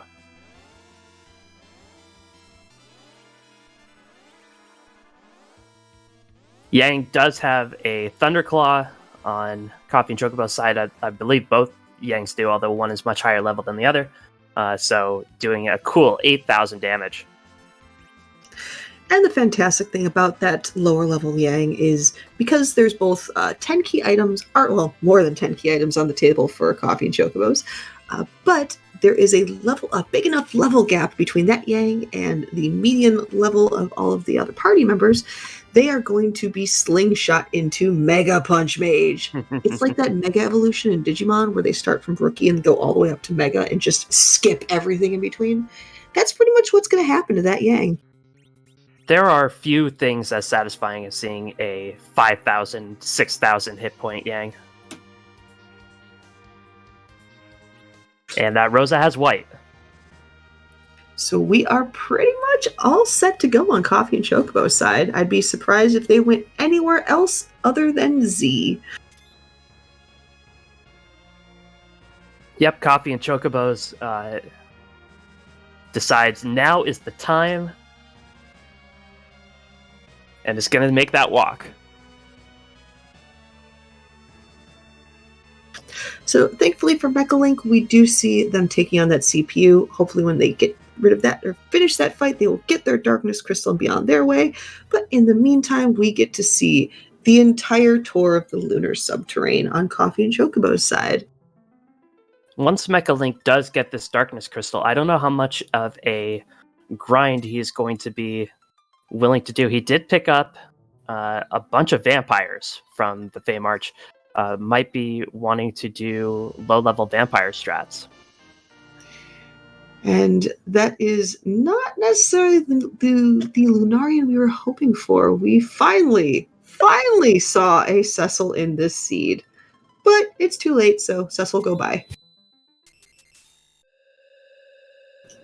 Now, I will say there's some blue towels on sticks with sleep requests. Do you know anything about that?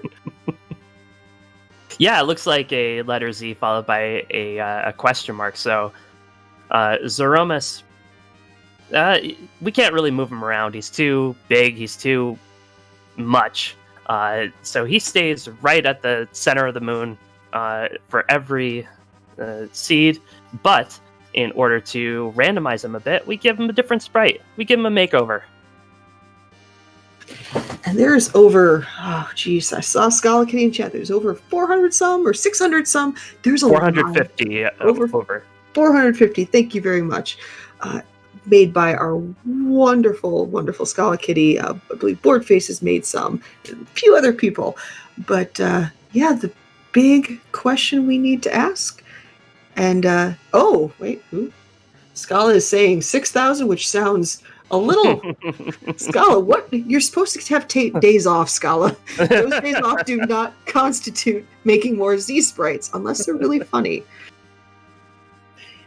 Overworked Scala must win. But yes, because the sprite is different each time, we have a question we'd like to ask. And Asuka, will you do the honors? Absolutely. That question is, whose butt are we gonna kick this afternoon?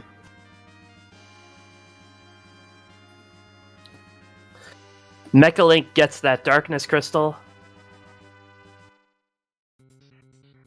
A few minutes behind Coffee and Chocobos. We'll see if he tries to catch up here. Now, my question to you, Sheep, what is your preferred Z-sprite? Oh, everyone is wonderful. I'll never forget the first one I beat. I have no idea what it's from, but it was Blazemus. It was a black cloaked character. Those are always fun. You never forget your first. Agreed. I have to agree with Chasman. There's a Zeromus, which is just the number 0, and I love that one. Being a card-carrying member of Team Edward without the sparkle, I'm always a fan of seeing Zero Ward because reasons. Job Dwarfmus is always a favorite.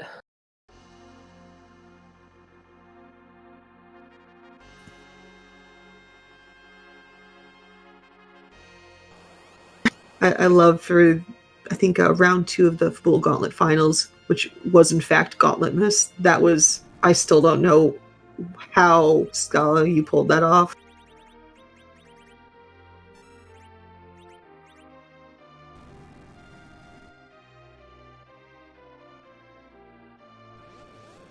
It wasn't white magic, it wasn't black magic. It was Scala's own personal brand of magic.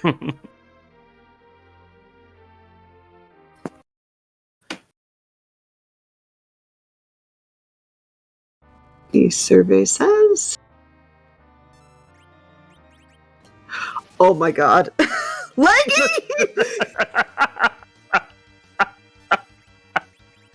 Well, we got all the leg. I can't. I'm done. Leggy, please. So, Leggy, our wonderful restreamer, has given us the true question. What the true answer to the question of was it leg? Yes, it was. It was a lot of leg. It was all the leg. It's the final leg down.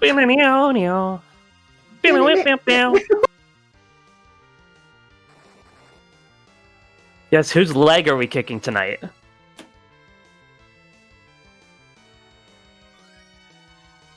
You know, I've heard this sprite existed and I've never seen it. Oh my. Yes, Leggy, you rolled this. Be proud of this. Be very proud of this. Coffee and Chocobos, meanwhile, having no mercy on this leg. The Young sitting for 2,500, 3,000 apiece. In the legendary, the legendary battle between Leg Day and Arm Day, we'll see who wins.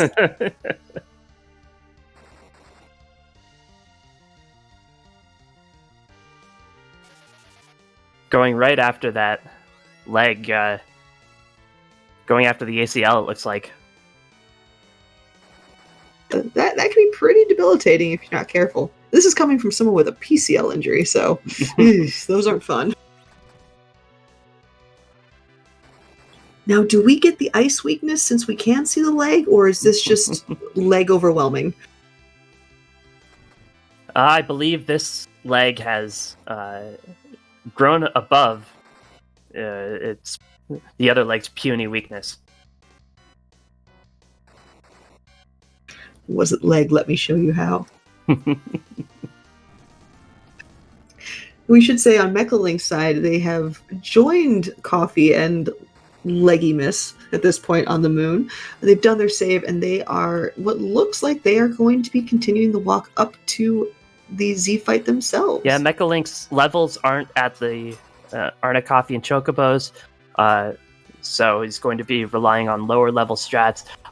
Plus the fact that he's going into the a little later Chocobos has.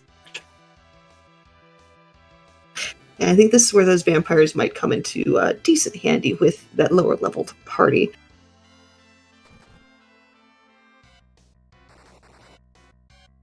But yeah, the fantastic part about Coffee and Chocobos and their party is normally you want to be at least around the 2,200 range, if not as close to like 27 as you can, to survive a lot of big bangs. But with the power overwhelming, the HP totals, and all of that, we are already seeing rocks on Coffee and Chocobo's screen, so it should not be much longer until we hear a crash, a flash, and a boom.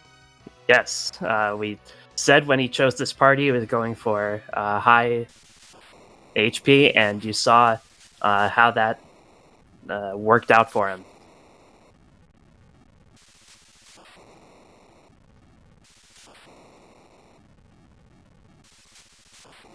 And it looks like we have the flash, we have the sinking leg, and Coffee and Chocobos has won this race. We are still waiting for the official time to pop up. Coffee and Chocobos moves to 4-1. Not entirely secure a place in the Sweet 16, but just about. Coffee and Chocobos is in really good shape. And that official time is going to be 1 hour, 43 minutes, and 14 seconds. Keep those GGs rolling for Coffee and Chocobos, and we'll see if we can get them in for a fantastic interview. And we are joined by Coffee and Chocobos. GG. What did you think of that leg? Thank you very much. And that was one big leg, and I just had to hit him in the knees a couple of times. So, what were your thoughts about this Oops All Melee seed here? Did you enjoy the world tour of the Blue Planet? And the world tour of the Crystal Room when you were trying to fill out your party, yes. Uh-huh. I was thinking about canes, but I never found a good cane weapon. The seed was just screaming, take some Sids, take some Yongs, slingshot a Yong or two. Well, I mean, I could only slingshot one of them.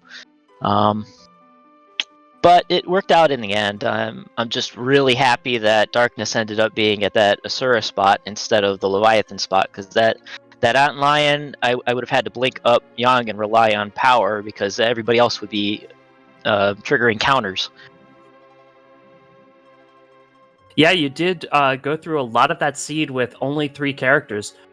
What were you looking for? I was really looking for some. I was honestly looking for either 2 Cecils or um, at least 1 Black Mage to fill things out, because it always helps to have a little bit of Black Magic to counter things that counter melee attacks like that Antlion. But when it didn't turn up, and I found Bacchus wines from the Coke shop, I knew I could rely on using those and some illusions instead of grabbing a second White Mage to fill out a melee party. So that worked out in my favor, I think. So I need to ask, you sold some Hanzo steel, and then the seed said, here's all these edges. And you mentioned the Antlion fight at Leviathan. That was even more Hanzo steel. What were your thoughts about seeing that first edge after you sold the sword?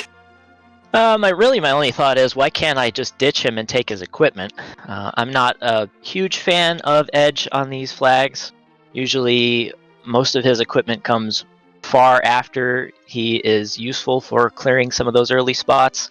I did regret it a little bit, but I knew I would be fine for the most part with the way all the claws were rolling in. A couple of cat claws, that Zeus Gauntlet at music. It was Cat Claw music, Zeus Gauntlet from Tower? Or Sheila? I think it might have been Sheila. We can check the spoiler log as it's playing. Anyway, minor regret. The only thing that would have made me really regret that is if an Asura was in a rude spot and I wanted somebody with a mute weapon. But I also had mute arrows and the rune axe. Sid with Rune Axe did quite a bit of work, as you saw at the top of tower. He sure did. So this win takes you to 4-1. You have 1 foot in the last 16. What are your thoughts on your tournament so far, and how you're going forward? I'm breathing a little bit of a sigh of relief, because I know 4 wins is about the almost 100%, like 99.9% guaranteed to make it to the next round, but I don't want to let up. I would like to close out 5-1. My next match is tomorrow, or my final match of this round is tomorrow. I'm feeling pretty good. Yeah, and 5-1 gives you a shot at that top 4. Have you given any thought to that? I've given a little bit of thought to it, but I don't want to reach. I know we've got Dusty already at 6-0. I don't want to say that I would have drafted him had he lost a couple and I won a couple more, but that would be a fun thing to kind of gather up as many top runners as we possibly could into that first group of 4 for an insane group of death, so to speak. But we'll see how it turns out. I've heard that from a lot of runners, that pretty much anyone that's been asked that, it's not, oh, I want the easiest route. No, it's bring it. Just bring it. So, yeah, there's something to be said about drafting your toughest opponents first and getting everything out of the way. You don't have that anticipation of what if, or looking past the next few matches and possibly tripping up. It's do or die in the moment, and see where it goes after that. Any last thoughts or comments to our wonderful restreamer Leggy? Did you enjoy that Z seed, or that Z sprite? I very much so. Other than that, I just want to give a shout out to all of you making this possible behind the scenes, commentators, trackers, restream team, and all of the other runners that are putting on an excellent show. This has been an amazing first tournament for me, and I've been enjoying playing it as much as I have watching it. It's a dynamite time. It really is. GG again, Coffee and Chocobos, and best of luck the rest of the way. Thank you very much. GG. Take care. And as we finish that interview, we can take a look at Mecha's screen, who's taking on his own form of leg day. So far, it's looking relatively okay. We are doing a bit of those reflected newts from the looks of it. Yeah, he's using those vampires to trigger a nuke response. Has Starveil's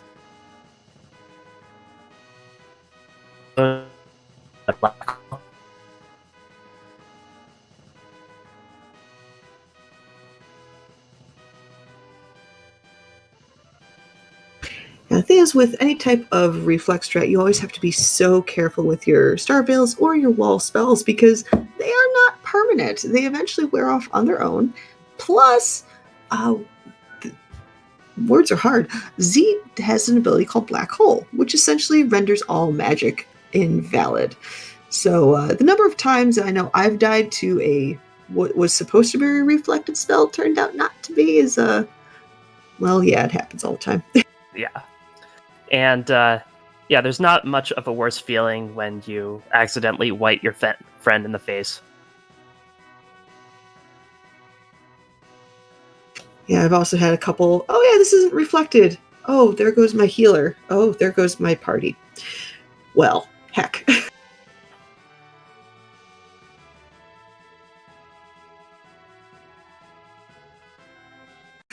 And it looks like Mecha is also trying to do a little bit of, either trying to do a little bit of nerfing on those big bangs, or they've come to the point where they cannot use those vampires anymore.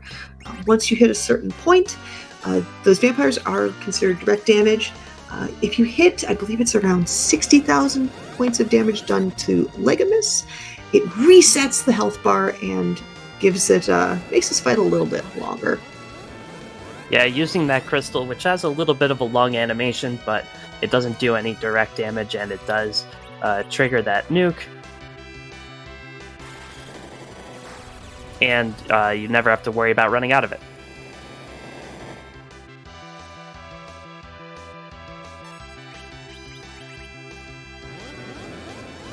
And that was a very nice nerfed Big Bang on Mecha's side. He should be able to recover from that pretty well with one of his roses.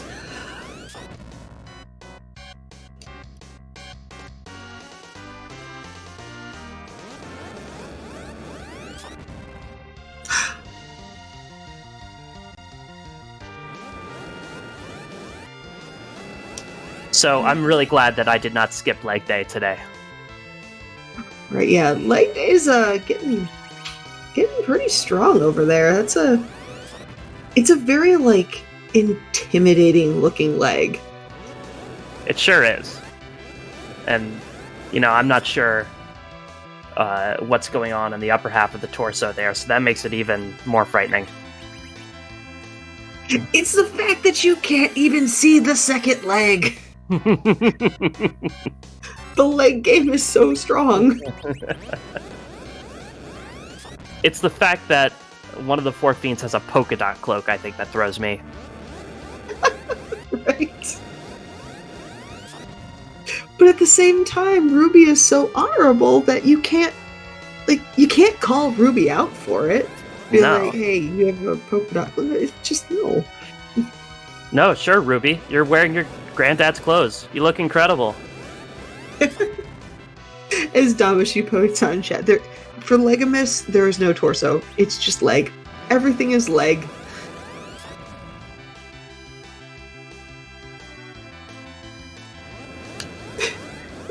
As Corn Dog also said in chat, Elemental Fiend, more like Fashion Fiend.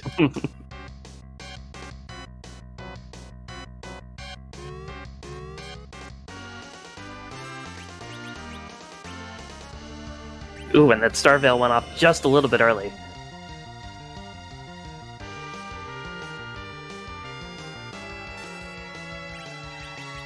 Now can we talk about that shoe? What is that shoe? Is that a hoof? Either that or it's a heckin' powerful pump.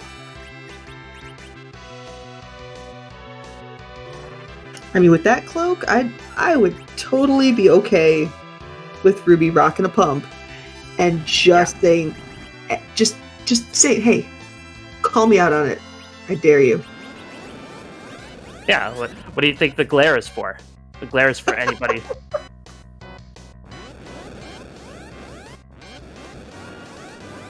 And as Darth G-Man points out, it's this is Legan. Wait for it.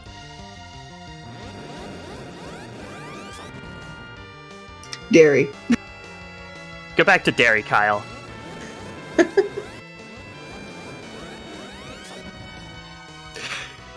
As Scala Kitty points out, it's Scala thinks it's just all pantyhose. I believe pantyhose were originally a men's clothing item way back in the day. So yes, anybody can wear this. Anybody can rock a good pair of pantyhose and a pump. Yeah, let's bring breeches back into style. Okay, when I was younger and I watched golf because my dad was obsessed with golf, my favorite golfer was Payne Stewart, rest in peace. Yes. And he would rock like the full old school outfit with the breeches and the hat and just yes. Yes. The +4s, they were great. It's like more people need to dress like that. And it looks like Mecha got the swag kill with the spoon dart. Yes. Very well done. Get some GGs in chat as leg day is finally over. Mechalink has defeated Threemus with a time of 1 hour, 56 minutes, and 9 seconds. And we will see in a little bit if we will have Mechalink in the booth. And he joins us now. GG Mechalink.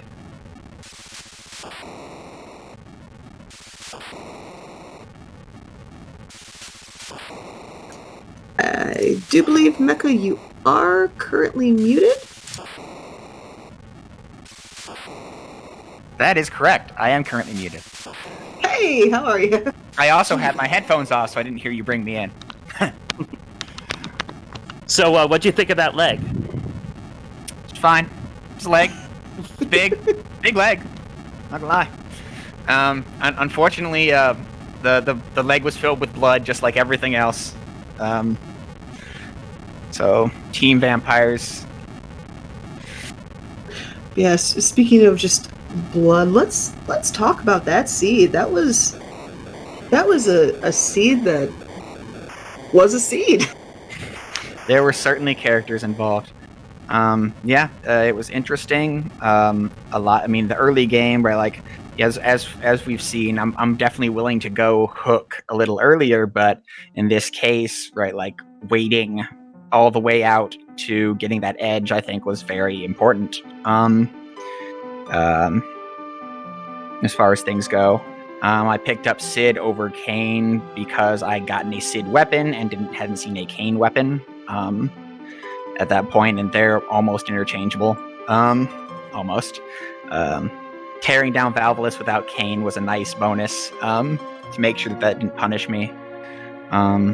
I was kind of hoping that when I found out that Legend Sword was on Ordeals, I had kind of hoped that CNC would skip Ordeals because, I mean, it's Ordeals, and therefore miss that.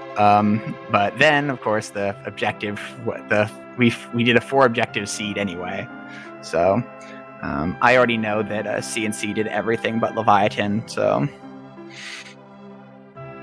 You made a daring early play going after that Earth Crystal as soon as you could. What did you think when you found Edge at the top?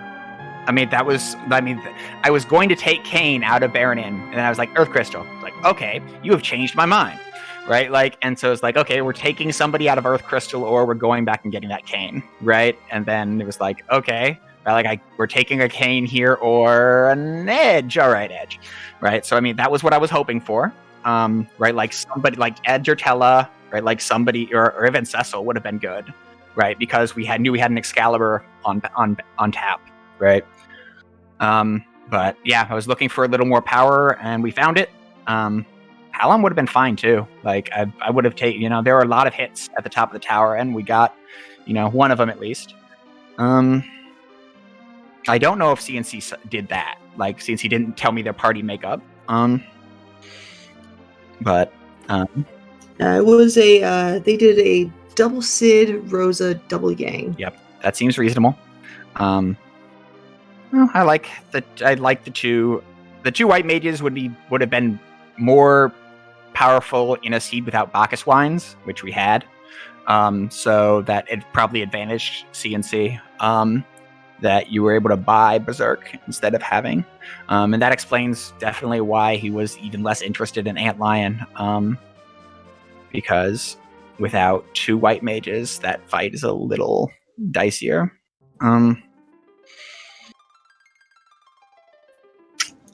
So yeah, so you are 0-3 right now.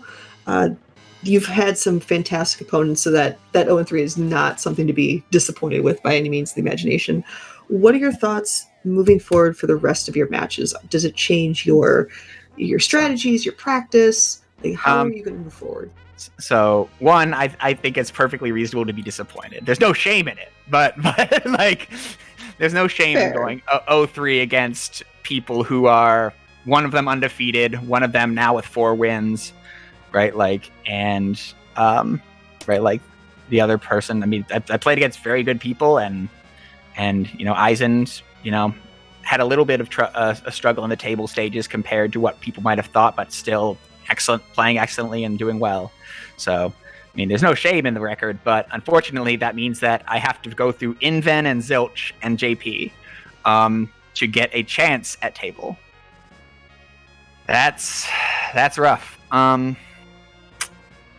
of my advantages against the field, so to speak, is that I'm, becoming a person that's known for low-level strats. But against Zilch, that's not an advantage. And against Inven, that's pretty much not an advantage either. So definitely going to have to look to get